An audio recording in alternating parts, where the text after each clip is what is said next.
نحمدہ ونصلی ونسلم علی رسولہ النبی الامین المکین الحنین الکریم الرؤوف الرحیم اما بعد فاعوذ باللہ من الشیطان الرجیم بسم اللہ الرحمن الرحیم ان الذین یؤذون اللہ ورسولہ لعنہم اللہ فی الدنیا والآخرۃ واعد لہم عذابا مہینا۔ صدق اللہ و مولانا العظیم۔ اللہ تبارک تعالیٰ کا لاکھ لاکھ شکر ہے کہ جس نے ہمیں نعمت ایمان عطا فرمائی اور ہم سب کو حضور نبی کرم صلی اللہ علیہ وآلہ وسلم کی امت میں پیدا فرمایا۔ آج آپ لوگوں کے سامنے ایک کتاب القول المتین فی امر یزید اللعین، یزید کے کفر اور اس پر لعنت کا مسئلہ، یہ آپ کے سامنے بیان کروں گا۔ یہ کتاب شیخ الاسلام ڈاکٹر محمد طاہر القادری صاحب نے تصنیف کی ہے۔ یہ حالیہ ابھی اس کی تقریب رونمائی ہوئی ہے۔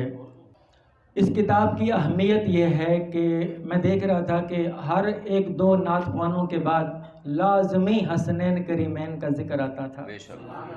اہل بیت کی محبت اللہ تبارک تعالیٰ کا کرم ہے کہ ہمارے دلوں میں اہل بیت کی محبت ابھی تک موجود ہے۔ لوگ عراق کا جو گورنر ہے عبید اللہ بن زیاد، اس کو حضرت امام حسین رضی اللہ تعالیٰ عنہ کے قتل کا ذمہ دار اس کو ٹھہرایا جاتا ہے اور یزید کو اس سے بری ذمہ قرار دینے کی کوشش کی جاتی ہے، اور یزید کی جو سفاکیت تھی، اس کی جو بہیمیت تھی، اس پر پردہ ڈالنے کی مذموم کوشش کی جاتی ہے، یعنی کہ شکوک و شبہات میں مبتلا کر کے امام عالی مقام اور اہل بیت اطہار کی جو محبت و مودت ہے اس کو لوگوں کے سینوں سے دور کرنے کی کوشش کی جا رہی ہے، اور یہ جو واقعہ کربلا ہے اس کو ابہام میں، شکوک و شبہات میں ڈالا جا رہا ہے، اور لوگ یہ سمجھنے لگتے ہیں کہ ان کو ایک مخمصہ بنا کے پیش کر دیتے ہیں، تو لوگ یہ سمجھنے پر مجبور ہو جاتے ہیں کہ آخر اس سانحہ کا ذمہ دار کون تھا۔ آج جس دور کے اندر ہم رہ رہے ہیں، کچھ لوگ ایسے بھی ہیں جو یزید کے لیے امیر المومنین اور رحمت اللہ علیہ کے لقب سے بھی اس کو نوازا جا رہا ہے۔ تو ضروری تھا آج کے دور کی جو اتنی بڑی سازش ہے اس سازش کو بے نقاب کیا جائے دلائل کے ساتھ۔ اب آپ دیکھیں سورہ الاعراف، سورت نمبر یہ 33 ہے اور اس کی آیت نمبر 57 ہے، 57۔ سورت نمبر جیسے پہلی الفاتحہ ہوگی، پھر البقرہ ہوگی، پھر عمران ہے، پھر نساء، المائدہ کرتے کرتے 33 نمبر الاحزاب، اس کا اپنے مطالعہ کرنا ہے۔ سورت نمبر 33 اور آیت نمبر کیا میں نے بتایا؟ 57۔ میں آپ لوگوں سے پوچھتا رہوں گا ساتھ ساتھ۔ اللہ پاک نے فرمایا ان الذین یؤذون اللہ ورسولہ، بے شک جو لوگ اللہ اور اس کے رسول کو اذیت دیتے ہیں، لہم اللہ فی الدنیا والآخرہ، اللہ تبارک تعالیٰ کی لعنت ہے اس دنیا میں بھی اور آخرت میں بھی۔ اب ایک بات یہ دیکھیں کہ اللہ تبارک تعالیٰ کو تو اذیت اس دنیا میں براہ راست کوئی دے نہیں سکتا، اذیت تو حضور نبی کرم صلی اللہ علیہ وآلہ وسلم کو دی جاتی تھی۔ کبھی طائف کے بازاروں میں پتھر مار کر لہو لہان کر دیا جاتا تھا، کبھی شعب ابی طالب کے اندر ان کو قید کر دیا جاتا تھا، کبھی ان کے چلنے والے راستے پر کانٹے بچھا دیے جاتے تھے، کبھی تانا زنی ہوتی تھی، اور بالآخر تلواروں کے محاصرہ کر لیا گھر کے ارد گرد میں، اور حضور نبی کرم صلی اللہ علیہ وسلم ہجرت کرنے پر مجبور ہو گئے۔ تو اتنی اذیتیں دیں، لیکن یہ ساری اذیتیں کس کو دی جاتی تھی؟ حضور نبی کرم صلی اللہ علیہ وسلم کو۔ مگر قربان جائیں کہ اللہ تبارک تعالیٰ نے فرمایا ان الذین یؤذون اللہ ورسولہ، کہ بے شک وہ لوگ جو اللہ اور اس کے رسول کو اذیت دیتے ہیں۔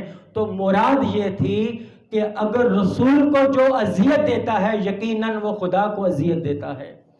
جس طریقے سے قرآن مجید میں ہے من یطیع الرسول فقد اطاع اللہ، جس نے رسول کی اطاعت کی سمجھو اس نے خدا کی اطاعت کی۔ تو جو رسول سے محبت کرے گا سمجھو وہ اللہ سے محبت کرے گا، اور جو رسول سے بغض رکھے گا سمجھو اللہ سے بغض رکھے گا۔ تو جس نے رسول کو اذیت دی تو یقیناً اس نے اللہ کو اذیت دی۔ اب فرمایا کہ جس نے اللہ اور اس کے رسول کو اذیت دی لعنہم اللہ فی الدنیا والآخرہ، اس دنیا میں بھی اور آخرت میں بھی اس پر لعنت ہے۔ اب لعنت کا مسئلہ تو یہ ہو گیا، ٹھیک ہو گیا۔ اب قرآن مجید نے کیا کہا، وَأَعَدَّ لَهُمْ عَذَابًا مُهِينًا، ہم نے اس کے لیے عذاب مہین تیار کر رکھا ہے۔ اب آپ اس بات کو سمجھیں کہ قرآن مجید میں کبھی عذاب عظیم کی بات آتی ہے، کبھی عذاب علیم کی بات آتی ہے، اور کبھی عذاب مہین کی بات آتی ہے۔ عذاب عظیم کی جب بات آتی ہے تو اللہ تبارک تعالیٰ کافروں کے لیے بھی عذاب عظیم کی بات کرتے ہیں، اور غیر کافر جو گناہگار ہوگا اس کے لیے بھی عذاب عظیم کی بات کی جاتی ہے۔ عذاب علیم بھی بالکل اسی طرح منافقوں کے لیے بھی ہے، کفار و مشرکین کے لیے بھی ہے، اور گناہگار لوگوں کے لیے بھی ہے۔ لیکن عذاب مہین کی بات جب آتی ہے، پورے قرآن مجید میں الحم سے ناس تک 14 مقام پر عذاب مہین آیا ہے، اور 14 کے 14 مقامات پر صرف اللہ تبارک تعالیٰ نے کفار و مشرکین کے لیے عذاب مہین کا ذکر کیا ہے۔ تو اللہ تبارک تعالیٰ فرمانا چاہتے ہیں کہ لوگوں، جو اللہ اس کے رسول کو اذیت دیتا ہے ہم نے اس کے لیے عذاب مہین تیار کر رکھا ہے۔ جب عذاب کے اندر شدت دینی ہو، بڑے مجرموں کی بات ہو، کافر اور مشرکوں کی بات ہو، تو اللہ تبارک تعالیٰ اس کے لیے عذاب مہین تیار کرتا ہے۔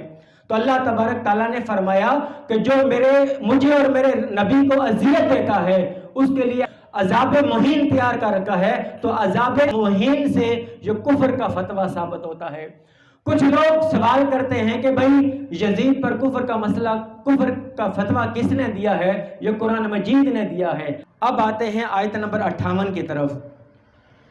جب قرآن مجید کا مطالعہ کرتے ہیں تو آیت نمبر 58 فرمایا وَالَّذِينَ يُؤْذُونَ الْمُؤْمِنِينَ وَالْمُؤْمِنَاتِ۔ اب بات آ رہی ہے عام مومن مردوں کی اور عام مومن عورتوں کی، کہ ان کی اذیت کا مسئلہ کیا ہے۔ پہلی آیت کون سی تھی؟ بولے 57، اور یہ سورہ احزاب کی کون سی ہے؟ 58۔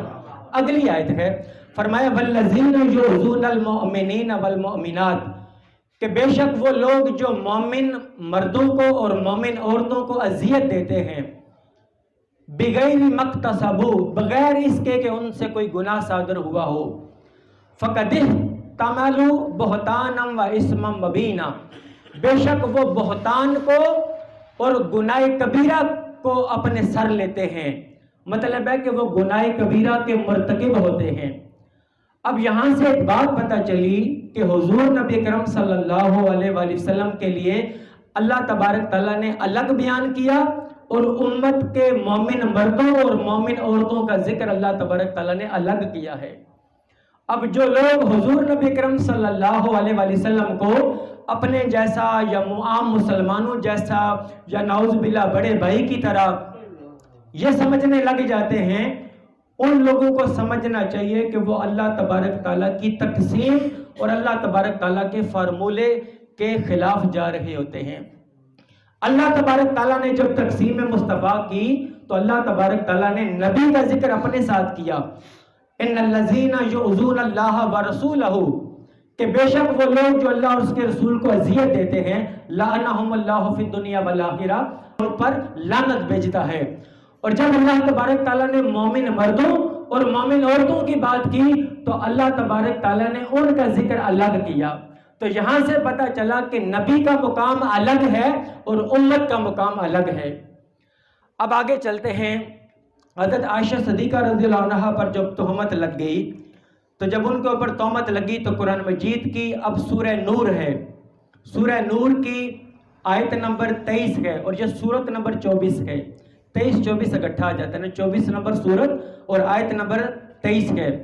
فرمایا ان الذین یرمون المحصنات الغافلات المؤمنات لعنوا فی الدنیا والآخرۃ ولہم عذاب عظیم، کہ بے شک وہ لوگ جو پاک دامن عورتوں پر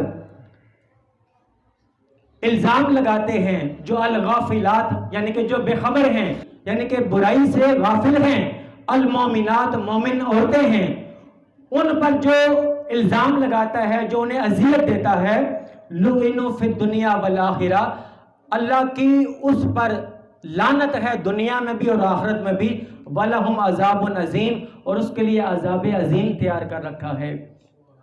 لوگ سوال کرتے ہیں کہ جب یزید نے، چلو مان لیتے ہیں کہ امام حسین رضی اللہ تعالیٰ عنہ کو قتل کیا، تو قتل کر دینا حرام فعل ہے، تو قتل کر دینے سے وہ حرام فعل کا مرتکب ہوا، آپ اس کو کافر کیسے بنا دیتے ہیں، اس پر لعنت کا مسئلہ کیسے کرتے ہیں؟ وہ قرآن کی اس آیت کو لے کر آتے ہیں جو آیت نمبر 58 تھی کہ جو مومن مردوں اور مومن عورتوں کو اذیت دیتا ہے وہ گناہ کبیرہ کا مرتکب ہوتا ہے۔ یہی بات ہے نا، وہ کہتے ہیں۔ اب آپ اندازہ کریں کہ جب عائشہ صدیقہ رضی اللہ عنہا، یہ کون ہیں؟ یہ مومن عورت ہے نا، تو جب ان کے اوپر اذیت دی گئی، انہیں الزام لگایا گیا، تو اللہ تبارک تعالیٰ نے الگ سے آیت کا نزول فرمایا، اور اس آیت کے اندر فرمایا کہ ان الذین یرمون المحصنات الغافلات المؤمنات لعنوا فی الدنیا والآخرہ، کہ جو مومن عورتوں پر جو پاک دامن عورت ہیں، عائشہ صدیقہ رضی اللہ عنہا کی بات کی تو فرمائے لعنوا فی الدنیا والآخرہ، ان پر دنیا اور آخرت میں لعنت ہے۔ تو باری تعالیٰ تو عام مومن مردوں اور مومن عورتوں کی جب بات کرتا ہے تو کہتا ہے کہ وہ گناہ کبیرہ کا مرتکب ہوتا ہے، اور جب عائشہ صدیقہ رضی اللہ عنہا پر بات آئی تو آپ نے فرمایا اسے دنیا اور آخرت میں لعنت ہے۔ تو تیرا قاعدہ کیوں بدل گیا؟ تیرا قانون کیوں بدل گیا؟ اللہ پاک بتانا چاہتے ہیں کہ لوگوں، عام مومن مردوں اور عام عورتوں کی بات الگ ہے، مگر عائشہ صدیقہ رضی اللہ عنہا کا معاملہ الگ ہے، چونکہ اس کا مسئلہ میرے مصطفیٰ کے ساتھ ہے، چونکہ یہ میرے مصطفیٰ کی زوجہ ہے، جس نے اس کو اذیت دی، سمجھو مصطفیٰ کو اذیت دی گئے، اور جو مصطفیٰ کو اذیت دے گا وہ سمجھو رب کو اذیت دے گا، اور جس نے رب اور مصطفیٰ کو اذیت دی اس پر اللہ تبارک تعالیٰ دنیا اور آخرت میں لعنت بھیجتا ہے۔ نعرہ تکبیر، اللہ اکبر، نعرہ رسالت، یا رسول اللہ، نعرہ حیدری، یا علی، نعرہ غوثیہ۔ نکتہ یہ نکلا کہ جب عام مومن مردوں اور عورتوں کی بات ہو تو پھر وہ گناہ کبیرہ کا مرتکب ہوگا، مگر جس کے ساتھ نبی کا لنک ہو، میرے نبی کا محبت وابستہ ہو، میرے نبی کی رشتہ داری وابستہ ہو، اگر اس کو کوئی اذیت دے گا تو اللہ کی لعنت ہوگی اس دنیا میں بھی اور آخرت میں بھی۔ اور قربان جائیں امام حسن اور مجتبی، جن کے لیے فرماتے تھے الحسن والحسین سیدہ شباب اہل الجنہ، من احبہما فقد احبنی ومن احبنی فقد احب اللہ۔ یہ حسن اور حسین یہ جنت کے نوجوانوں کے سردار ہیں، جنہوں نے ان سے محبت کی، سمجھو مجھ سے محبت کی، اور جو مجھ سے محبت کرے گا رب اس سے محبت کرے گا۔ تو حسن و حسین، اب بتائیں کہ عائشہ صدیقہ رضی اللہ عنہا اگر زوجہ ہیں، انہیں کوئی اذیت دے تو اللہ تبارک تعالیٰ اسے دنیا اور آخرت میں لعنت بھیجے، اور جو حسنین کریمین، جو آقا علیہ الصلوۃ والسلام کے نواسے، جو دلوں میں شدید محبت تھی، اس دنیا میں اگر میں مثال دوں، اس دنیا میں اگر کسی نواسے پر ظلم ہو تو اس نانا سے پوچھو اس کے دل پہ کیا بیتی ہے، اگر کسی کے پوتے کو تکلیف ہو، پریشانی ہو، اذیت پہنچے تو اس کے دادا سے پوچھے کہ اس کے دل پر کیا بیتی ہے، اگر کسی کے بیٹے کو اذیت ہو تو باپ سے پوچھو کہ اس کے دل پر کیا بیتی ہے۔ ارے عام دنیا کے اندر اگر کوئی نانا دیکھ نہیں سکتا کہ اس کے نواسے کو پریشانی ہو، اور عام دنیا میں یہ معاملات الگ ہیں، مگر حضور نبی کرم صلی اللہ علیہ وسلم حسنین کریمین سے اتنی محبت کرتے تھے، اتنی محبت کرتے تھے کہ ایک دفعہ حضور نبی کرم صلی اللہ علیہ وسلم نماز پڑھا رہے ہیں، بڑی دیر ہو گئی، سجدے سے سر نہیں اٹھایا، بڑی دیر ہو گئی، ایک صحابی کہتے ہیں میں نے نماز کے دوران اپنا سر اٹھا لیا، میں نے دیکھا کہ کہیں حضور نبی کرم صلی اللہ علیہ وسلم کا کہیں وصال تو نہیں ہو گیا، کیا مسئلہ ہے، سجدے سے سر نہیں اٹھایا۔ وہ صحابی کہتے ہیں کہ جب میں نے اپنا سر اٹھا کے دیکھا تو حضور نبی کرم صلی اللہ علیہ وسلم بدستور سجدے کی حالت میں ہیں، اور ان کی پشت پہ امام حسین بیٹھے ہوئے ہیں، سجدے کی تسبیح بڑھا دی، اور حضور اس لیے سر نہیں اٹھا رہے کہ کہیں میرا شہزادہ گر نہ جائے، اس کو کہیں چوٹ نہ لگ جائے۔ کربلا کے میدان میں تم نے کتنا ظلم کیا، حسین کو قتل کر دیا۔ ایک ہوتا ہے قتل کرنا، ایک ہوتا ہے بے دردی سے قتل کرنا۔ تم نے نیزے مارے اور پھر ان کی گردن کاٹ دی، اور نیزے پر چڑھا کے تم شام اور دمشق کے بازاروں میں گھماتے رہے، اور امام حسین رضی اللہ تعالیٰ عنہ کے جسد اقدس پر گھوڑے دوڑاتے رکھے. ارے تم نے اتنا ظلم کیا، اس ظلم سے کیا میرے مصطفیٰ کو اذیت نہیں ہوگی؟ میرے مصطفیٰ کو جو اذیت دیتا ہے اس پر دنیا اور آخرت میں لعنت ہوتی ہے. حضرت جابر بن عبداللہ رضی اللہ تعالیٰ عنہ بیان کرتے ہیں کہ ایک موقع پر حضور نبی اکرم صلی اللہ علیہ وآلہ وسلم نے ہم سے خطاب کرتے ہوئے فرمایا، اے لوگوں، جو ہمارے اہل بیت سے بغض رکھتا ہے اللہ تعالیٰ اسے روز قیامت یہودیوں کے ساتھ اٹھائے گا. میں نے عرض کیا یا رسول اللہ، اگرچہ وہ روزے اور نماز کا پابند ہی کیوں نہ ہو؟ آپ صلی اللہ علیہ وآلہ وسلم نے فرمایا، ہاں، اگرچہ وہ روزے اور نماز کا پابند ہی کیوں نہ ہو، وہ خود کو مسلمان تصور کرتا ہو، یعنی کہ اسے یہودیوں کے اندر اٹھایا جائے گا. اب یہ حدیث امام طبرانی نے معجم الاوسط کے اندر بیان کی، امام ذہبی نے میزان الاعتدال میں اور امام حیثمی نے مجمع الزوائد کے اندر اس حدیث کو بیان کیا ہے. میں حدیثوں کے حوالے آج اس لیے دوں گا تاکہ آپ لوگ مضبوط ہو جائیں. جب کبھی حدیث بیان کریں تو وہاں پر آپ نے دلائل کے ساتھ بات کرنی ہے. ایک اور حدیث ہے، حضور نبی اکرم صلی اللہ علیہ وسلم نے فرمایا، من احب الحسن والحسین فقد احبنی، جس نے حسن اور حسین سے محبت کی سمجھو اس نے مجھ سے محبت کی. ومن ابغضہما فقد ابغضنی، جس نے حسنین کریمین سے بغض رکھا سمجھو اس نے مجھ سے بغض رکھا. اب کربلا کے میدان میں امام حسین رضی اللہ تعالیٰ عنہ کے ساتھ جو کچھ کر رکھے گئے، کیا ان کے دلوں میں حسین کی محبت تھی یا بغض تھا؟ آگے ایک اور حدیث میں ہے، حضور نبی کرم صلی اللہ علیہ وسلم نے فرمایا، اللہم انی احبہما، اے باری تعالیٰ میں ان دونوں شہزادوں سے محبت کرتا ہوں.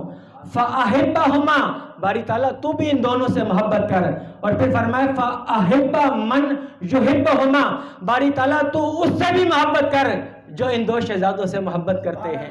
یہ آپ کی بھی بات کر دی کہ جو حسنین کریمین سے محبت کرے گا، فرمایا کہ باری تعالیٰ تو بھی ان سے محبت کر. اب یہ جو شہادت امام حسین رضی اللہ تعالیٰ عنہ کی خبر ہے، اس پر حضور نبی کرم صلی اللہ علیہ وسلم کا جو رنج و علم تھا، حضرت ام المومنین حضرت ام سلمہ رضی اللہ عنہ بیان فرماتی ہیں کہ امام حسن اور امام حسین علیہ السلام میرے گھر میں حضور نبی کرم صلی اللہ علیہ وسلم کے سامنے کھیل رہے تھے کہ جبرائیل علیہ السلام حاضر کی ہوئے اور عرض کیا، یا محمد، آپ کے بعد آپ کی امت آپ کے اس بیٹے کو شہید کر دے گی. انہوں نے اپنے ہاتھ سے امام حسین علیہ السلام کی طرف اشارہ کیا تھا کہ آپ کے اس بیٹے کو آپ کی امت شہید کر دے گی.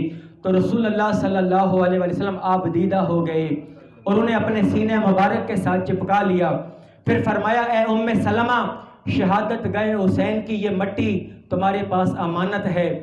رسول اللہ صلی اللہ علیہ وسلم نے اسے سون کر فرمایا، کرب و بلا میں میرے اہل بیت پر ظلم ڈھانے والوں کا ناس ہو.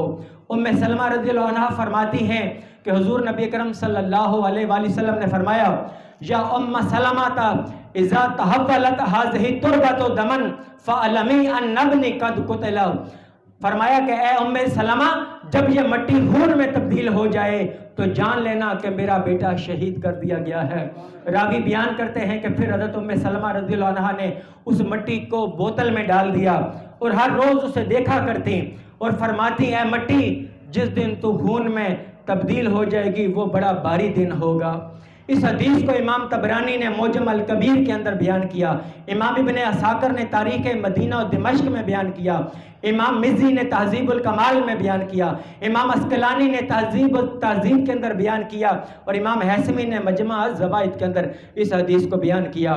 اور پھر ایک اور حدیث ہے، حضرت سلمہ رضی اللہ عنہ بیان کرتی ہیں، وہ حضرت ام سلمہ رضی اللہ عنہ کی خدمت میں حاضر ہوئیں تو وہ رو رہی تھیں. تو وہ کہتی ہیں کہ میں نے رسول اللہ صلی اللہ علیہ وسلم کو خواب میں دیکھا کہ آپ صلی اللہ علیہ وسلم کا سر انور اور ریش مبارک گرد آلود ہیں. میں نے عرض کیا، یا رسول اللہ، آپ کو کیا ہوا ہے؟ آپ صلی اللہ علیہ وسلم نے فرمایا، میں ابھی حسین کی شہادت دیکھ کر آیا ہوں. یہ وہ وقت تھا جب امام حسین رضی اللہ تعالیٰ عنہ شہید ہو گئے تھے. یہ امام ترمذی نے اپنی سنن میں، امام حاکم نے اپنی مستدرک میں، امام طبرانی نے معجم الکبیر میں، امام آجری نے کتاب الشریعہ میں، امام بخاری نے تاریخ الکبیر میں، امام بہقی نے دلائل النبوت میں، امام ابن کثیر نے البدایہ والنہایہ میں، اور امام ابن عساکر نے تاریخ دمشق کے اندر یہ بیان کیا ہے. یہ میں اس لیے حوالے دے رہا ہوں تاکہ آپ کو پتہ چلے ہمارے اہل سنت والجماعت کے لوگ زیادہ تر ہم نعت خوانی میں اچھی بات ہے، بہت اچھی بات ہے، آپ کو علم کے اندر مضبوط ہونا ہوگا، آپ کو دلائل کے ساتھ اپنا کیس لوگوں کے سامنے رکھنا ہوگا۔ لوگ کہتے ہیں کس حدیث میں لکھا ہے، یہ خالی قصے کہانیاں سناتے ہیں، یہ قصے کہانیوں کی باتیں نہیں ہیں۔ ائمہ کرام نے اپنی احادیث کی بڑی معتبر کتابوں کے اندر یہ حوالے دیے ہیں۔ یہ ہماری ذمہ داری ہے کہ ہم اپنے کیس کو فائٹ کریں دلائل کے ساتھ۔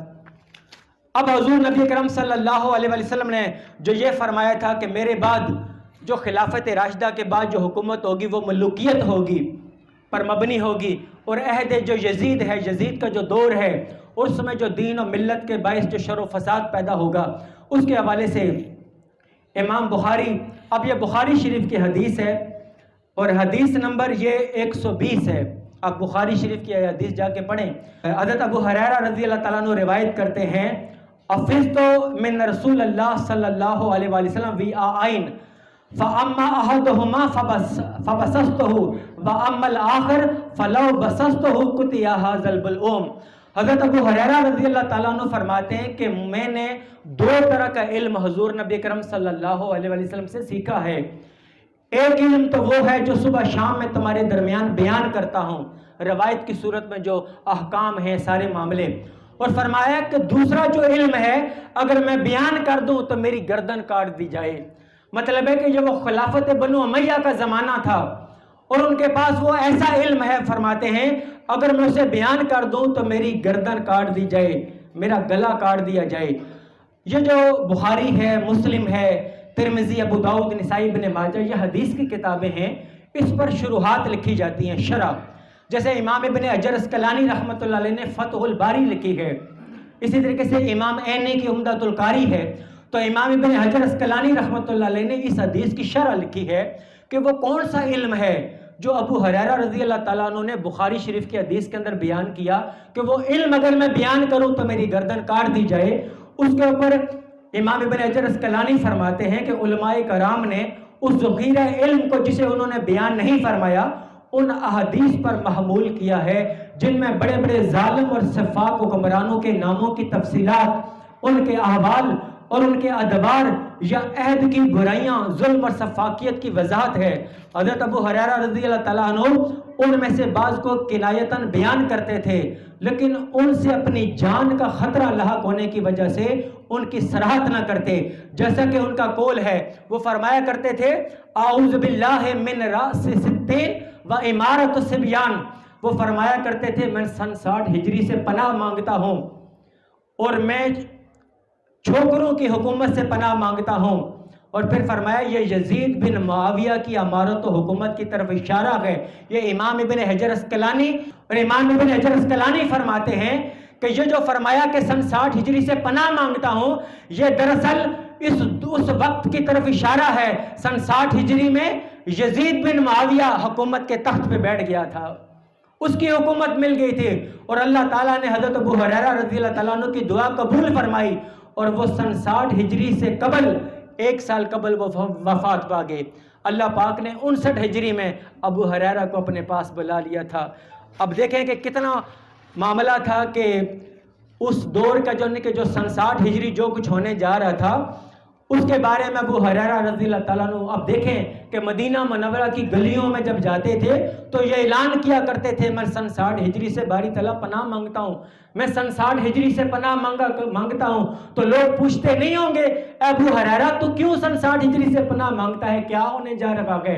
چونکہ خلافت بنو امیہ کا زمانہ تھا، اور خلافت بنو امیہ کے ہی حکمران تھے جنہوں نے واقعہ کربلا کو بپا کیا، تو اپنی جان کا خطرہ محسوس کرتے ہوئے انہوں نے وہ چیزیں نہیں بیان کی، مگر کچھ مخصوص لوگوں کو اندرون خانہ بتا دیا کرتے تھے۔ ایک وقت وہ تھا کہ حضرت عبداللہ بن زبیر رضی اللہ عنہ نے حضرت عبداللہ بن عباس کو کہا کہ آپ میری بیعت کر لیں، تو حضرت عبداللہ بن عباس رضی اللہ تعالیٰ عنہ نے معذرت کر لی تھی۔ تو یزید یہ سمجھا کہ ممکن ہے حضرت عبداللہ بن عباس رضی اللہ تعالیٰ عنہ نے حضرت عبداللہ بن زبیر کی بیعت نہیں کی، تو یزید نے خط لکھا، کسے؟ حضرت عبداللہ بن عباس رضی اللہ تعالیٰ عنہ کو خط لکھا، اور اس خط میں مختصر کر رہا ہوں، آپ نے یہ کتاب میں سارا پڑھ لینا ہے۔ کیونکہ وہ سارے خطوط اس کے اندر وہ لکھ دیے گئے ہیں. جو لوگ کہتے ہیں کہ یزید براہ راست شامل نہیں تھا، اس بات کو سمجھنا ہے. تو حضرت عبداللہ بن عباس کی طرف یزید نے لکھا حضرت عبداللہ بن زبیر کی برائیاں کی کہ بہت اچھا ہوا تو نے اس کے ہاتھ پر بیعت نہیں کی، وہ تو ایسا ہے وہ ایسا ہے. تو حضرت عبداللہ بن عباس کو جب خط لکھا تو حضرت عبداللہ بن عباس نے جو جواب لکھا وہ مختصر میں آپ کو بتاؤں. انہوں نے لکھا کہ تجھے لگتا ہے کہ میں تیرا حسین علیہ السلام اور بنو عبد المطلب کے جوانوں کا قتل کرنا بھول جاؤں گا؟ اب بتاؤ کہ لوگ کہتے ہیں کہ یزید نے قتل نہیں کیا. یہ خط کون لکھ رہا ہے؟ حضرت عبداللہ بن عباس رضی اللہ تعالیٰ عنہ یہ خط یزید کو لکھ رہے ہیں. اور یہ جو خط ہے امام طبرانی نے معجم الکبیر کے اندر، اور امام حیثمی نے مجمع زوائد کے اندر، اور امام یعقوبی نے اپنی تاریخ کے اندر اس خط کو بیان کیا ہے. فرمایا کہ تجھے لگتا ہے کہ میں تیرا حسین علیہ السلام اور بنو عبد المطلب کے جوانوں کا قتل کرنا بھول جاؤں گا، جو تاریکی کو دور کرنے والے چراغ اور نامور روشن ستارے تھے، ان پر تیرے لشکروں نے تیرے حکم سے حملہ کیا تھا. یہ انہوں نے خط کا جواب لکھا. اب اندازہ کر لیں کہ جو لوگ یہ کہتے ہیں کہ یزید جو ہے وہ براہ راست اس میں شامل نہ تھا، اور بہت سارے خطوط ہیں. میں آپ کو چونکہ تھوڑی تھوڑی باتیں کرتا چلا جا رہا ہوں تاکہ زیادہ تر چیزیں آپ کے سامنے آئیں گی. پھر یزید نے بن زیاد کو ایک خط لکھا. اب براہ راست قتل کرنے کے لیے جو حکمران لوگ ہوتے ہیں یہ کوڈ ورڈ میں خط لکھتے ہیں تاکہ ظاہری طور پر کسی کو پتہ بھی نہ لگے اور اگلے کو بتا بھی دینا ہے. تو کوڈ ورڈ میں اس نے خط لکھا تھا. اس نے خط لکھا کہ مجھے یہ خبر ملی ہے کہ حسین کوفہ کی طرف روانہ ہو چکے ہیں. اب یہ بھی یاد رکھا کریں عراق کا گورنر کون تھا؟ عبید اللہ بن زیاد، جسے اسے بن زیاد کہا جاتا ہے. پورا نام کیا ہے؟ عبید اللہ بن زیاد. اس کو خط لکھا یزید نے کہ مجھے یہ خبر ملی ہے کہ حسین کوفہ کی طرف روانہ ہو چکے ہیں. ان کے اس اقدام کی وجہ سے مختلف زمانوں میں سے تیرے زمانے پر، شہروں میں سے تیرے شہر پر، اور مختلف گورنروں میں سے تجھ پر کڑی آزمائش اور بھاری ذمہ داری آن پڑی ہے. ایسے حساس اور نازک موقع پر آزمائش میں ڈالا گیا آدمی یا تو آزاد کر دیا جاتا ہے یا دوبارہ ایسے غلام بنا دیا جاتا ہے جس طرح غلام بنائے جاتے ہیں. اس کا مطلب یہ تھا کہ اگر تو نے حسین کا راستہ نہ روکا تو واپس تجھے گورنر سے ہٹا کر تجھے غلام بنا دیا جائے گا. اب تیرے لیے بچنے کا طریقہ راستہ ایک ہی ہے، یا تو امام حسین رضی اللہ تعالیٰ عنہ کو شہید کر دے یا تجھے مار دیا جائے گا. اور بہت سارے خطوط ہیں، میں چھوڑ رہا ہوں، میں مختصر کر رہا ہوں. اب ابن زیاد کا کھلا اعتراف، اب جسے ائمہ کرام نے، امام ابن اسیر نے اپنے الکامل، تاریخ الکامل کے اندر بیان کیا. ابن زیاد نے خود کہا، امام ابن الاسیر نے الکامل فی تاریخ میں لکھا ہے کہ ابن زیاد نے مسافر بن شریح کے سامنے یہ اعتراف کیا کہ جہاں تک حسین علیہ السلام کو قتل کرنے کی بات ہے تو امر واقعہ یہ ہے کہ یزید نے مجھے تنبیہ کی کہ میں انہیں قتل کر دوں ورنہ مجھے قتل کر دیا جائے گا، لہٰذا میں نے حسین کو قتل کرنے کا فیصلہ اختیار کر لیا. اب بتائیں اس کے علاوہ کون سی گواہی چاہیے کہ ابن زیاد نے خود اعتراف کر دیا کہ یزید نے مجھے دو آپشن دیے تھے، یا حسین کو قتل کر دے، اگر حسین کو تو قتل کرنے میں ناکام ہوا تو تجھے مار دیا جائے گا. تو میں نے کیا کیا؟ میں نے حسین علیہ السلام کو شہید کر دیا. اس کو کون لکھ رہا ہے؟ امام ابن الاسیر نے الکامل التاریخ کے اندر یہ بیان کیا ہے. بیان کرتے ہیں کہ یزید بن معاویہ ناصبی حضرت علی المرتضیٰ سے بغض و عناد رکھنے والا ترش رو، سنگ دل اور ظالم و اجل تھا. وہ شراب پیتا تھا اور برے افعال سر انجام دیتا تھا. اس نے اپنی حکومت کی ابتدا شہید حسین علیہ السلام کو قتل کروانے سے کی اور اختتام واقعہ حرہ پر کیا. واقعہ حرہ ہے جب اس نے مکہ میں منجنیکوں کے ساتھ پتھروں سے بارش کی تھی اور وہاں پر کعبۃ اللہ کو آگ لگ گئی تھی، وہ واقعہ حرہ تھا. فرماتے ہیں کہ ابتدا اس نے کیا، اس کے 3 سال تھے حکمرانی کے.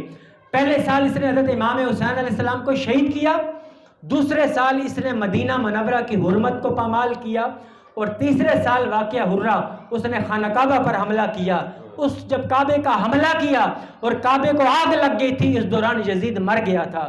تو یہ وہ بیان کرتے ہیں علامہ شمس الدین ذہبی امام ذہبی سیر اعلام النبلاء کے اندر بیان کرتے ہیں کہ یزید نے پہلے سال کیا کیا، امام حسین علیہ السلام کو شہید کروایا۔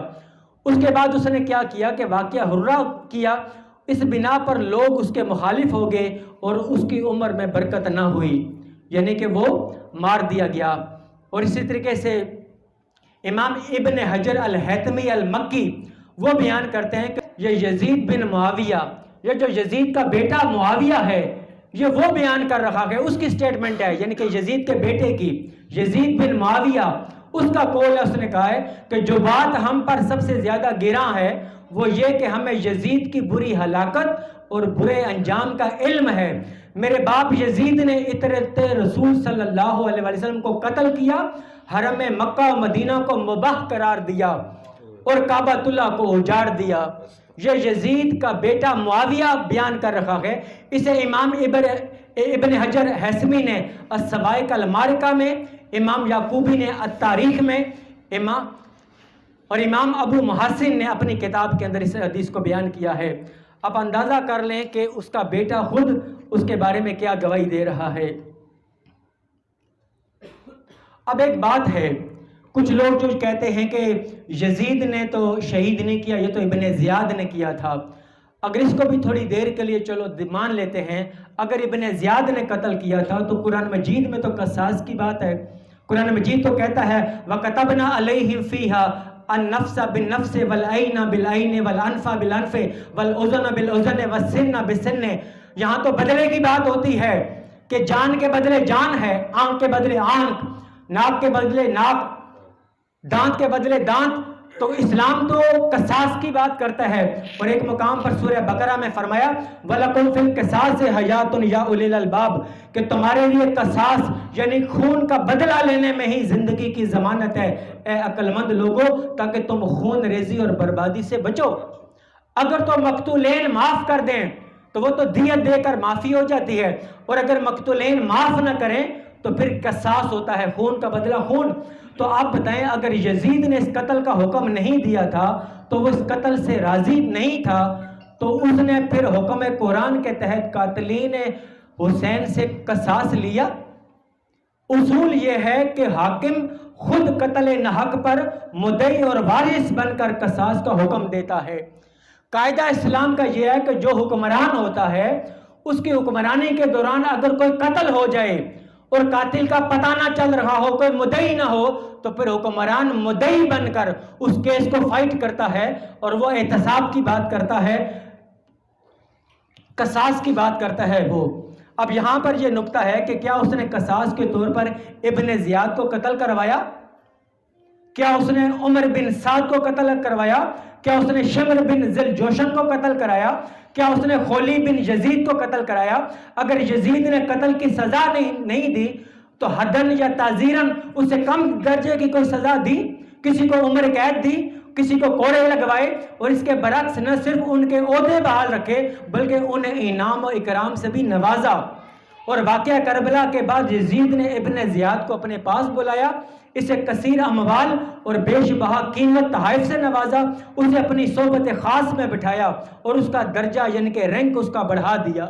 یہ یزید نے جو کچھ کیا، امام سبت بن جوزی اپنی کتاب تذکرہ الخواص میں اور بہت سارے ائمہ کرام نے اس چیزوں کو بیان کیا ہے۔ اب میں کتاب کو چھوڑ رہا ہوں، میرے دلائل تو میرے پاس بہت ساری چیزیں تھیں جو بیان کرنے تھی، اب زبانی میں کچھ چیزیں بیان کر دیتا ہوں صرف آپ کے انٹرسٹ ڈیولپ کرنے کے لیے کہ اہل بیت سے اگر محبت ہے دلوں میں تو اس کتاب کو بڑی باریک بینی سے آپ نے پڑھنا ہے، مطالعہ کرنا ہے۔ اس کتاب کا 650 پیج پر مشتمل اہل بیت کی محبت میں ڈوب کر اور امام حسین رضی اللہ تعالیٰ عنہ کے جو قاتل ہیں ان کے چہرے سے نقاب ہٹانے کے لیے دلائل کی برمار کر دی گئی ہے اس کتاب میں۔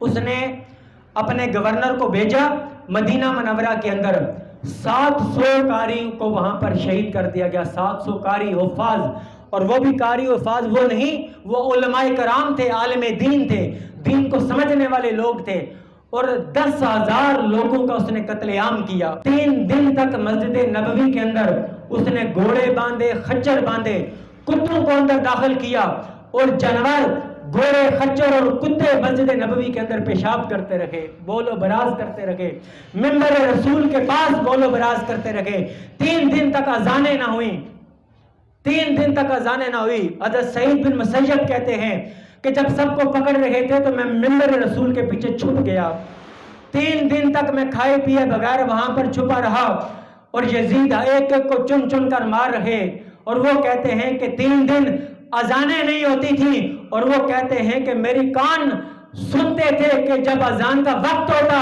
تو حضور نبی کرم صلی اللہ علیہ وآلہ وسلم کی قبر مبارک سے اذان کی آواز آتی تھی۔ نعرہ تکبیر، اللہ اکبر، نعرہ رسالت، یا رسول اللہ، نعرہ حیدری، نعرہ غوثیہ۔ یعنی کہ مدینہ منورہ میں عورتوں کے ساتھ بے حرمتی کی گئی۔ میں بہت سی چیزیں نہیں بتا رہا، آپ نے خود پڑھنی ہے، بہت شرم و حیا والی ایسی باتیں ہیں، میں نہیں پڑھ رہا، یہ مناسب نہیں ہوتا، آپ نے خود پڑھنا ہے۔ اتنا ظلم مدینہ منورہ کے اندر کیا۔ بخاری اور مسلم شریف کی حدیثیں اٹھا کے دیکھیں، حضور نبی کرم صلی اللہ علیہ وآلہ وسلم نے فرمایا جو مدینہ میرا حرم ہے، جو اس پر فتنہ بونے کی کوشش کرے گا، جس نے وہاں پر قتل و غارت گری کری، کوئی فتنہ فساد کیا، وہ اس طرح ختم کر دیا جائے گا جس طرح نمک پانی میں گل کے ختم ہو جاتا ہے۔ یعنی کہ مدینہ منورہ افکار ظلم کرنے والے کی آخرت برباد ہو جاتی ہے، اسے جہنم کا ایندھن بنا دیا جائے گا۔ ایک صرف امام حسین رضی اللہ تعالیٰ عنہ کو شہید کرنے سے حضور کو اذیت ہوئی، اور حضور کو اذیت کی وجہ سے وہ کافر ٹھہرا، اور مدینہ کی حرمت پامال کرنے کے بعد وہ جو گورنر تھا، وہ جب مکہ سے پھر مدینہ سے مکہ معظمہ کی طرف جاتے ہوئے رستے میں مر گیا، پھر دوسرا گورنر بنا، اور پھر جب مکہ میں گئے تو مکہ میں حضرت عبداللہ بن زبیر رضی اللہ تعالیٰ عنہ تھے، ان کے خلاف انہوں نے منجنیکوں کو منصب کیا، اور منجنیکوں سے پتھروں کی بارش کی، اور بالآخر وہاں پہ آگ لگ گئی اور یزید ادھر مارا گیا۔ یزید نے کیا کہا تھا کہ میں جب مدینہ پر تم چڑھائی کرو تو 3 دن کے لیے مدینہ تمہارے لیے مباح ہوگا، تم ان کے مال چھین لو، ان کی عزت و آبرو پامال کر دو، تم لوگوں کو قتل کرو، تمہارا قتل کرنا بھی جائز اور لوگوں کی خواتین کے تقدس کو پامال کرنا بھی جائز، یعنی کہ ان کی حرمت کو پامال کرنا جائز، یعنی کہ 3 دن کے لیے مدینہ مباح کر دیا گیا ہے۔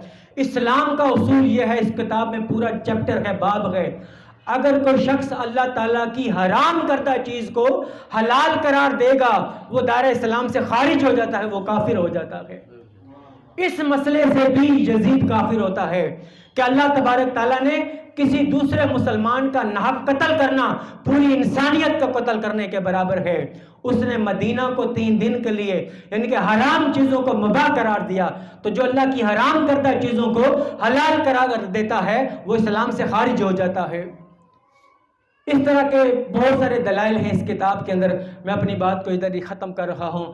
اللہ تبارک تعالیٰ سے دعا ہے کہ اللہ تبارک تعالیٰ ہمارے دلوں کے اندر صحابہ کرام کی محبت، اہل بیت کی محبت باری تعالیٰ ہمارے دلوں میں ڈال، اور حضور نبی کرم صلی اللہ علیہ وسلم کے لخت جگر حضرت امام حسین رضی اللہ تعالیٰ عنہ کو جس طرح میدان کربلا میں بے دردی کے ساتھ شہید کر دیا گیا تھا، باری تعالیٰ ان کے جو مقتولین ہیں، ہم جس زمانے میں بس رہے ہیں لوگ امام حسین رضی اللہ تعالیٰ عنہ کے قاتل کو چھپانے کی کوشش کر رہے ہیں، اس کو بری ذمہ قرار دینے کی کوشش کر رہے ہیں، تو باری تعالیٰ ہماری یہ حقیر سی محنت اپنی بارگاہ میں قبول کر لینا، اور ہمیں یہ توفیق دینا کہ باری تعالیٰ اس دور کا جو فتنہ سر اٹھا رکھا ہے ہم دلائل کے ساتھ اس فتنے کا سر کچل دیں، ہم اس یزید کے چہرے سے نقاب کو ہٹا دیں، اور اس قاتل کو دلائل کے ساتھ لوگوں کے سامنے اس کے کیس کو بیان کرنے میں اللہ تبارک تعالی ہمیں کامیابی عطا فرمائے۔ وما علینا الا البلاغ المبین۔